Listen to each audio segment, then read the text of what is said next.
அடுத்து வந்து மகர ராசிக்காரங்க. மகர ராசிக்காரங்களுக்கு ஏற்றமும் உண்டு, இறக்கமும் உண்டு, வரவும் உண்டு, செலவும் உண்டு, உடல்ல ஆரோக்கியம் உண்டு, நோயும் உண்டுங்கிற மாரி கலந்து, கலந்து, கலந்து தான் ஃபுல்லாவே இருந்துகிட்டு இருக்கும். இனிமேலும் அப்படிதான் இருக்கும். அந்த மாரி இருக்கும். ஆனா தைரியம் ஜாஸ்தியா இருக்கும். எதையுமே சமாளிக்கலாம் அப்படின்னு. குடும்பத்தார் வகையில மருத்துவ செலவு உண்டு. உங்களுக்கும் மருத்துவ செலவுகள் கொஞ்சம் இருந்துகிட்டே தான் இருக்கும். திடீர் திருமணங்கள் நடைபெறும். காதல் முறியும். ஆ அதே நேரத்துக்கு வந்து பார்த்தீங்கன்னா, உங்கள விட அதாவது ஆணா இருந்தா பெண் கொஞ்சம் வயசு கூட இருந்ததுன்னா, அந்த காதல்லாம் ஜெயிக்கும் கண்டிப்பா. 1 வயசு 6 மாசம் கூட இருக்க காதல் ஜெயிக்கும். ரொம்ப நாள் தடங்கலான திருமணம் 4, 5 வருஷமா முயற்சி பண்ணி நடக்காம வந்து இந்த வருஷம் நடக்கிறதுக்கான வாய்ப்புகள் இருக்கு. அரசாங்கத்தோட ஆதரவு உண்டு. அரசாங்கத்துக்கு நீங்க அனுப்பிச்ச பேப்பர், அப்ரூவல் இதெல்லாம் உடனே உடனே கிடைச்சிரும். கொஞ்சம் காசு கூட செலவழிப்பீங்க அவ்வளோதான். அப்படிலாம் சொல்லக்கூடாது. ஆனா நம்ம கேஷுவலா சொல்றோம். காசுனா இப்படி வச்சுங்க டிராயிங் போடுற செலவு கூடிடுச்சுன்னு வச்சுங்க. அதான் நல்லாயிருக்கும்.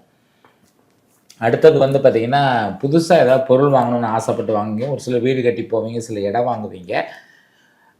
உங்கள தேடி பெரிய மனிதர்கள் உங்க உதவி தேடி வருவாங்க. நீங்க சிறிய வேலை செஞ்சாலும் அந்த வேலை அவங்களுக்கு தேவைப்படும். அது மாரி இருக்கும். நீங்க வழிபடக்கூடிய தெய்வம் சிவபெருமான். பிரதோஷம் அன்னைக்கு போயிட்டு பெருமாள வழிபடுங்க. ஏகாதசி திதி அன்னைக்கு வந்து சிவன போய் வழிபடுங்க.